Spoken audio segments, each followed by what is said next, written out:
পরিবেশন করার পর না দেখলে কেউ বুঝতেই পারবে না কোনটা ডিম আর কোনটা আলু।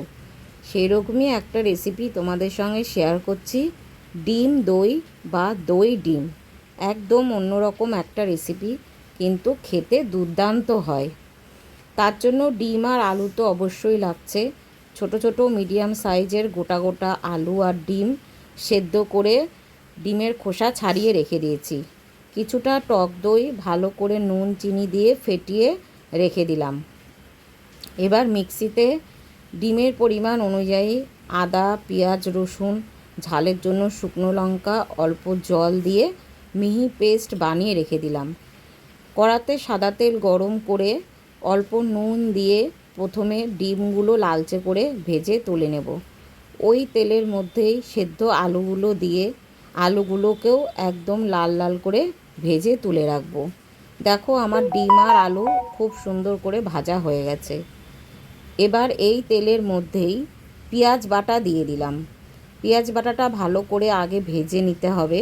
পেঁয়াজ বাটা ভালো করে কষানো হয়ে গেলে বেটে রাখা মশলাটা দিয়ে দিলাম।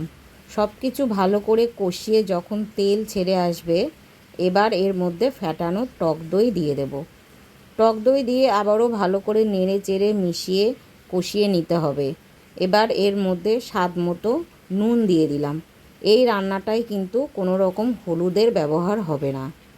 টক দই দিয়ে ভালো করে মেশানোর পরে ভেজে রাখা আলু দিয়ে দিলাম, আর টক দই যে বাটি ছিল সে তার মধ্যে অল্প জল দিয়ে বাটি ধোয়া জলটা দিয়ে ভালো করে মিশিয়ে কম আঁচে পুরোপুরি আলু সেদ্ধ হওয়া পর্যন্ত ঢাকা দিয়ে রেখে দেবো। তারপর ঢাকনা খুলে ভালো করে কষিয়ে তেল ছেড়ে এলে ঝোলের জন্য জল দিয়ে দেবো। ঝোল ফুটে উঠলে ভাজা ডিমগুলো দিয়ে ভালো করে মিশিয়ে আবারও কিছুক্ষণের জন্য ঢাকা দিয়ে দেবো। ঢাকনা খুলে দেখবে গ্রেভি একদম ঘন হয়ে এসছে।